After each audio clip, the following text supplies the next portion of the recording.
आज हम बात करने वाले हैं देश की सबसे ज्यादा आबादी वाले राज्य उत्तर प्रदेश की। कोरोना की दूसरी लहर का मुकाबला कैसे किया जाए? जब इसका कोई रास्ता नजर नहीं आ रहा था, तब कुछ नायाब कोशिशें उम्मीद जगा रही थीं। कुछ समय पहले सुप्रीम कोर्ट ने मुंबई मॉडल की तारीफ की थी। आज प्रधानमंत्री मोदी ने अपने संसदीय क्षेत्र बनारस मॉडल की खूब तारीफ की। आखिर बनारस मॉडल में ऐसा क्या है कि कोरोना से लड़ने में उसकी मिसाल दी जा रही है? समझिए।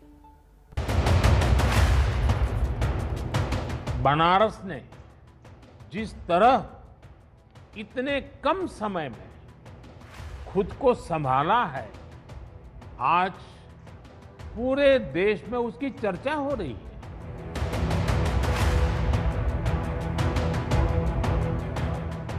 बनारस का इंटीग्रेटेड कोविड कमांड सेंटर भी बहुत व्यवस्थित तरीके से काम कर रहा है।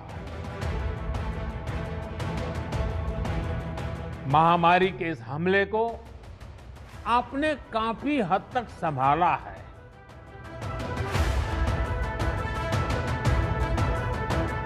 नया मंत्र यही है, जहां बीमार वहीं उपचार। बड़ा संकट, सही रणनीति और बड़ी दाद, ये कोरोना महामारी से लड़ने के बनारस मॉडल की कामयाबी है कि खुद प्रधानमंत्री नरेंद्र मोदी उसके मुरीद हो गए। प्रशासनिक निपुणता का ऐसा मॉडल जिसके दम पर वाराणसी में न सिर्फ कोरोना के नए मामले कम हुए हैं, बल्कि मृत्यु दर भी घटी है। इसीलिए प्रधानमंत्री नरेंद्र मोदी ने अपने संसदीय क्षेत्र वाराणसी के लोगों से वीडियो कॉन्फ्रेंसिंग के जरिए बात की तो दिल खोलकर बनारस मॉडल की तारीफ की और कोरोना से मारे गए लोगों को याद करते हुए भावुक भी हो गए। इस वायरस ने हमारे कई अपनों को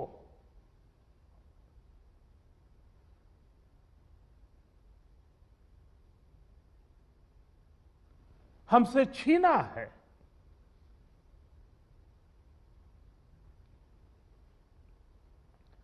मैं उन सभी लोगों को अपनी विनम्र श्रद्धांजलि देता हूं। एक एक मरीज की जीवन रक्षा के लिए दिन रात काम किया, खुद की तकलीफ, आराम, इन सब से ऊपर उठकर जी जान से जुटे रहे, काम करते रहे। आपकी इस तपस्या से बनारस ने जिस तरह इतने कम समय में खुद को संभाला है, आज पूरे देश में उसकी चर्चा हो रही है। आधुनिक तकनीक वाली नई मशीन्स आने से यहां आरटीपीसीआर टेस्ट की संख्या भी बढ़ी है। मुझे बताया गया है कि बनारस का इंटीग्रेटेड कोविड कमांड सेंटर भी बहुत व्यवस्थित तरीके से काम कर रहा है। आपने जिस तरह से टेक्नोलॉजी का प्रयोग किया, सभी जरूरी व्यवस्थाओं को मरीजों और आम लोगों के लिए सुलभ बनाया, वो अनुकरणीय है। महामारी से लड़ने का बनारस मॉडल किस कदर कारगर है, उसका अंदाजा इस एक तस्वीर से लगाया जा सकता है। वाराणसी में कोरोना से मृत्यु दर कम होने लगी तो मणिकर्णिका घाट पर भी अन्य दिनों के मुकाबले अब शवों का आना भी कम हो गया। लेकिन ये सब यूं ही नहीं हुआ, इसके पीछे हैं 3 बड़े फैक्टर। पहला, अस्पतालों की मनमानी पर अंकुश लगा। दूसरा, कोरोना के संक्रमित मरीजों को उचित इलाज मिला। तीसरा, दवाओं और ऑक्सीजन की कालाबाजारी पर रोक लगी। आखिर प्रधानमंत्री के संसदीय क्षेत्र वाराणसी में ये सब कैसे संभव हो पाया, जिसके मॉडल की चर्चा दूर दूर तक हो रही है। वरना तो एक वक्त ऐसा आया था जब वाराणसी कोरोना की दूसरी लहर की भीषण चपेट में था। हर रोज 2000 से ज्यादा नए मरीज सामने आ रहे थे। अस्पताल में बेड, इंजेक्शन और ऑक्सीजन गायब होने लगी थी। हर तरफ से कालाबाजारी की शिकायतें भी मिलने लगी थी। इसके बाद हुआ ये कि बेकाबू होते हालात को काबू करने के लिए वाराणसी के डीएम कौशल राज ने मोर्चा संभाला। उन्होंने कुछ कड़े फैसले लिए। इसका असर भी दिखा। कालाबाजारी और अस्पतालों पर लूट खसोट पर अंकुश लगा। कोरोना के मामलों में भी सुधार आने लगा, मृत्यु दर कम होने लगी। मई के फर्स्ट वीक के बाद ही लगभग सारी ओवर प्राइसिंग की शिकायतें घट गई। इक्का दुक्का अस्पतालों की शिकायत ही अब आती हैं। साथ ही जो मेडिकल स्टोर है, ऑक्सीजन है, इनकी तो शिकायतें लगभग नील के आसपास हो गई थी और अब कोई भी बड़ा ड्रग का स्टॉकिस्ट इसकी कार्रवाई नहीं करता है। साथ ही ब्लैक मार्केटिंग वगैरह पे या रेमडेसिविर वगैरह पे जो डिस्ट्रीब्यूशन चैनल है उसको स्ट्रेंथन किया गया, जिसकी वजह से अब इनकी भी कालाबाजारी लगभग शून्य हो गई है। बनारस मॉडल को पीएम मोदी ने सबके लिए एक सीख बताया है। इसकी कामयाबी के बाद अब खुद पीएम मोदी ने एक नया लक्ष्य, एक नया मंत्र दे दिया है, जहां बीमार वहीं उपचार। हर व्यवस्था के लिए, हर इकाई के लिए नया मंत्र यही है, जहां बीमार वहीं उपचार। देखिए, राज्यवार आंकड़ा आपके सामने, राज्यवार रिपोर्ट आपके सामने हम रखते हैं। बनारस की तस्वीर हमने आपको दिखाई, लेकिन पूरे यूपी की बात करनी है तो हमारे राजनीतिक संपादक पंकज झा के पास आपको लिए चलते हैं। पंकज, प्रधानमंत्री मोदी ने कहा जहां बीमार वहीं उपचार। आप तो यूपी के हर गांव को एक तरह से समझ कर आए, देख कर आए हैं। आप बताइए, क्या ऐसा हो रहा है?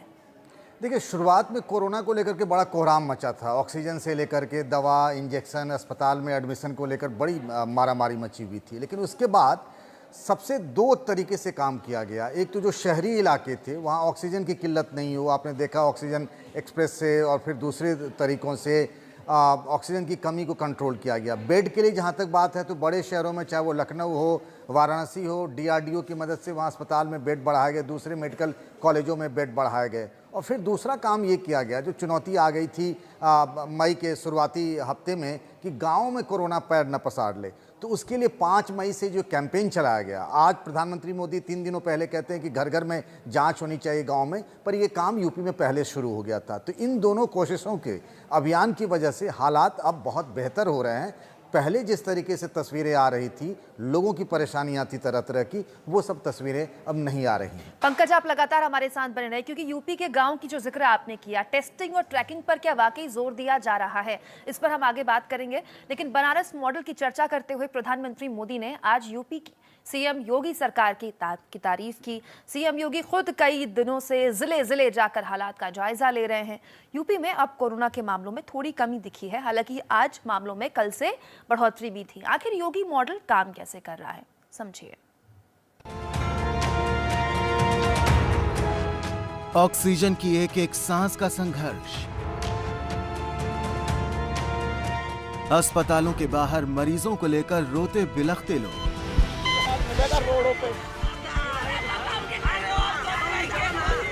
बेड के लिए मारामारी, एम्बुलेंस में दम तोड़ते अपने और अपनों के बिखरने का अंतहीन सिलसिला। हर तरफ कोरोना का दर्द, टूटते और छूटते रिश्ते नाते, हर तरफ मौत की चीख पुकार। शमशान से लेकर कब्रिस्तान में अंतिम संस्कार के लिए लगी लंबी लंबी कतारें। कहते हैं कि नदियों के दोनों किनारे कभी आपस में नहीं मिलते, लेकिन कोरोना से परलोक सिधार चुके लोगों की लाशों ने इस कहावत को भी झूठा साबित कर दिया।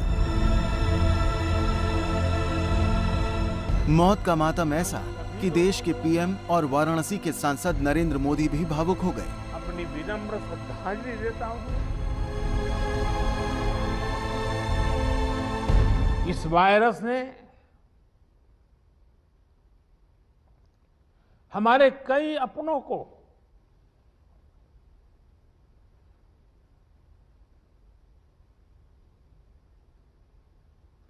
हमसे छीना है।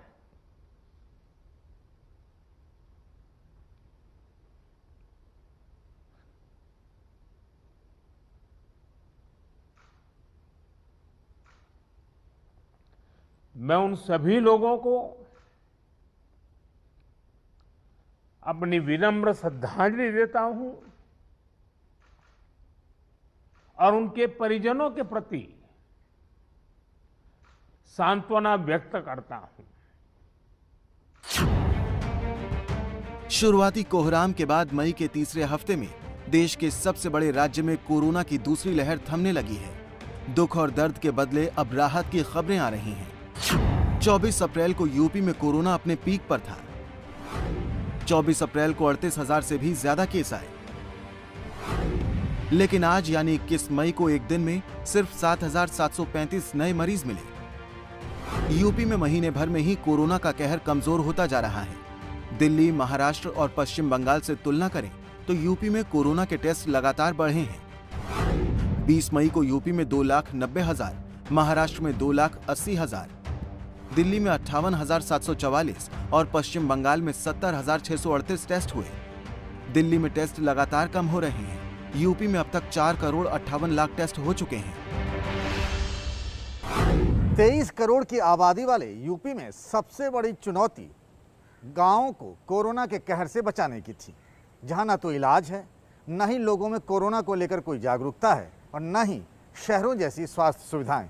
ऐसे में अगर कोरोना ने गांवों में पैर पसार लिया होता तो यकीन मानिए हालात आउट ऑफ कंट्रोल हो जाते। पीएम नरेंद्र मोदी की घर घर जांच की अपील से बहुत पहले ही यूपी में योगी सरकार ने इस पर काम शुरू कर दिया था। 5 मई से ही गांव-गांव जाकर मेडिकल टीम ने स्क्रीनिंग का काम शुरू कर दिया था। इसमें मेडिकल किट देने से लेकर कोरोना के लक्षण मिलने पर उन्हें आइसोलेट करने की रणनीति बनी है। योगी सरकार ने यूपी के 97,000 राजस्व गांव में मेडिकल टीम भेजने का लक्ष्य रखा है। ये भी सच है कि कई गांव से मेडिकल टीम न पहुंचने की शिकायतें भी मिल रही हैं। यूपी के सीएम योगी आदित्यनाथ खुद कोरोना पॉजिटिव हो गए थे। स्वस्थ होने के बाद अब तक वो 40 जिलों का दौरा कर चुके हैं। अस्पताल में मरीजों से मिले और गांव जाकर होम आइसोलेशन में इलाज करा रहे लोगों से भी मुलाकातें की। पिछले 20 दिनों के अंदर जो बृहद अभियान चला है, ग्रामीण क्षेत्र में, शहरी क्षेत्र में, आज उसका परिणाम है कि पिछले 20 दिनों के दौरान 2,04,000 एक्टिव केस प्रदेश के अंदर कम हुए हैं। यानी इतनी रिकवरी हुई है और वे लोग अपने घरों को वापस जा चुके हैं या घरों में सुरक्षित हैं। कोरोना की दूसरी लहर में लोगों की जान अधिक जा रही है। ये ट्रेंड बहुत खतरनाक है, लेकिन यूपी में मौत का आंकड़ा कम होने लगा है। दिल्ली और महाराष्ट्र के मुकाबले यूपी की हालत बेहतर है। हर 10 लाख लोगों पर लोगों के जान जाने के इस डेटा पर गौर करिए, तस्वीर साफ हो जाएगी। यूपी में हर 10 लाख लोगों पर 25 लोगों की मौत हुई है, तो महाराष्ट्र में 152 और दिल्ली में 358 लोगों की मौत हुई। कोरोना के बाद यूपी में अगला खतरा ब्लैक फंगस का है। इसी खतरे को देखते हुए यूपी सरकार ने इसे महामारी घोषित कर दिया है। अगले साल की शुरुआत में यूपी चुनाव है। उससे पहले योगी सरकार सब कुछ ठीक कर कोरोना से उपजे दर्द को कम कर लेने की तैयारी में है। पंकज झा लगातार हमारे साथ बने हुए। पंकज, आपने कहा कि 20 दिन पहले से आज की स्थिति में फर्क आया है, लेकिन गंगा में तैरती लाशें और संगम के किनारे दबे हुए शव हम कभी भूल नहीं पाएंगे। वो हमारी जहन में ताउम्र रहेंगे। टेस्टिंग, ट्रैकिंग, वैक्सीन कैसे हो रही है गाँव में, तब जब देश वैक्सीन की कमी से जूझ रहा है? वैक्सीन की कमी है वो पूरे देश की समस्या है। और अब कुमकुम देखिए कि अभी भी यूपी में सभी 75 ज़िले हैं यूपी में, और सभी ज़िलों में ये अभी सुविधा नहीं है टीके की। खासतौर से 45 साल के नीचे 18 साल से अधिक उम्र के लोगों के लिए तो बहुत बड़ा संकट है। यूपी के सिर्फ 37 ज़िलों में ये टीका लगाया जा रहा है। ग्लोबल टेंडर 4 करोड़ टीके के लिए किए गए हैं, लेकिन वो टीके आने में बहुत वक्त लग सकता है। तो सबसे बड़ी समस्या प्रधानमंत्री कह रहे हैं कि वैक्सीन लगाने ही सबसे बड़ा सुरक्षा कवच जो है वो टीका है, लेकिन टीके का घोर अकाल है, इसमें कोई दो राय नहीं है। सरकार कोशिश कर रही है, लेकिन उसमें सब कुछ अब इतनी जल्दी हो पाना बहुत मुश्किल है। दूसरी बात आपने कही नहीं गंगा में लाशों के तैरने की, वाकई में वो जो तस्वीरें आई थी गाजीपुर, कानपुर, कन्नौज से लेकर के बिहार से सटे इलाकों में जिस तरीके से हुआ, कई लोगों ने गाँव में तो समझा ही नहीं कि ये कोरोना के मरीज हैं। और उसके बाद बहुत सारे लोग होते हैं जिनके पास ऐसा संसाधन नहीं होता है। आपने देखा था कि शुरुआती दिनों में शमशान में ही घंटों इंतज़ार करना पड़ता था अंतिम संस्कार के लिए, तो वो तस्वीरें हमारे सामने आई थी। शुरुआत में वाकई में हाहाकारी स्थिति थी, लेकिन अब तस्वीरें बदल रही हैं। कुमकुम जी, लगातार आप बने रहिए पंकज। महत्वपूर्ण है ये अगर तस्वीरें बदल रही हैं, क्योंकि हमें ये भी समझना होगा कि उत्तर प्रदेश वो राज्य है जहां जनसंख्या सबसे ज्यादा है देश भर में, और घनत्व के लिहाज से भी ये बहुत महत्वपूर्ण राज्य है। अगर ऐसे राज्य में सरकार को हर गांव, हर घर पहुंचना है तो उसमें वक्त लगेगा, लेकिन कोशिश हो रही है, ये जरूरी है। कोरोना महामारी के बीच, स्वास्थ्य सुविधाओं के संकट के बीच कई राज्यों में मेडिकल स्टूडेंट्स को मरीजों की देखभाल के काम में लगाया गया। यूपी में भी एमबीबीएस फाइनल ईयर के छात्र मोर्चे पर तैनात हैं। ये स्टूडेंट्स किस तरह से काम कर रहे हैं, समझिए।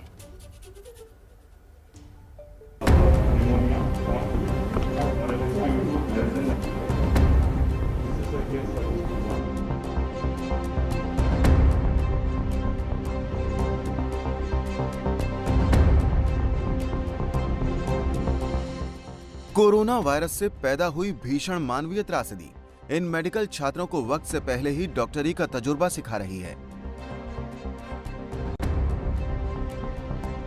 ये उत्तर प्रदेश के एमबीबीएस के फाइनल ईयर के छात्र हैं, भविष्य के डॉक्टर हैं, लेकिन महामारी में जब संकट गहराने लगा, डॉक्टरों और मेडिकल स्टाफ पर दबाव बढ़ने लगा, तो सरकार ने इन स्टूडेंट्स को भी कोरोना के खिलाफ जंग में उतार दिया। उत्तर प्रदेश इस वक्त कोरोना के स्टेन 2 से जंग लड़ रहा है, लेकिन इससे बड़ा चैलेंज है स्टेन 3, जिसके आने की आशंका जताई जा रही है सितंबर के आसपास। तैयारियां शुरू हो चुकी हैं। कैसे, मैं दिखाऊंगा एरा कॉलेज के लेक्चर हॉल से कि यहाँ पर एमबीबीएस के जो एंट्रेंस स्टूडेंट्स हैं उनको लाया गया है और इन सभी को मौका दिया जा रहा है कोविड पेशेंट्स को जानने समझने के लिए और इस संक्रामक रोग को दूर करने के लिए इनको जोड़ा गया है। ये मेडिकल छात्र पूरे जी जान से कोरोना संक्रमितों की सेवा में जुटे हैं, लेकिन इनके लिए ये कम चुनौतीपूर्ण नहीं है। लखनऊ की रहने वाली सरीना जहरा को ही देख लीजिए। सैन्य पृष्ठभूमि से जुड़ी सरीना का ये मोर्चा अलग है और दुश्मन अदृश्य है, फिर भी सरीना पूरे जज्बे के साथ उतरी हैं। उत्तर प्रदेश के मुख्यमंत्री योगी आदित्यनाथ ने शुरू किया है और इसके लिए खुद प्रधानमंत्री नरेंद्र मोदी ने निर्देश दिए थे कि जो स्टूडेंट्स हैं उनको इन्वॉल्व किया जाए, उनकी मदद ली जाए, क्योंकि कोरोना का संक्रमण बहुत तेजी से फैल रहा है और उसके मुकाबले लड़ने के लिए जो फ्रंटलाइन वर्कर्स की टीम है, जो मेडिकल पैरामेडिकल स्टाफ है, उसकी कहीं ना कहीं किल्लत है। बहरहाल ये किल्लत दूर होने जा रही है और स्टेन 3 से लड़ने की तैयारियां जोरों से शुरू कर दी गई हैं। युद्ध जैसे इन हालातों में साजो सामान के नाम पर हैं दवाइयां और वर्दी के नाम पर है पीपीई किट, जिसको पहनकर रोज 8 घंटे जूझना होता है। इस दौरान न खाने की इजाजत है और न पानी पीने की, क्योंकि पीपीई किट खुली तो रक्षा कवच टूटा। ड्यूटी खत्म करने के बाद जब लौटती हैं तो पसीने से लथपथ हो जाती हैं। अभी तो मैं सिर्फ पेशेंट्स के बारे में सोच रही हूँ कि जिनको कल वहाँ छोड़ा था उनके पास जाना है, फिर से उनको देखना है, उनको सहानुभूति देनी है। एक आशा की किरण उनके अंदर आती है जब वो हमसे कहते हैं कि उनके घर वालों से बात करा दो। तो जब उनके घर वालों से बात कराते हैं, उनको आँखों में वही एक जो आशा आती है, वही उनको एक अगले दिन जीने की होप देती है। तो थोड़ा सा भी हेल्प करने का कोशिश करते हैं।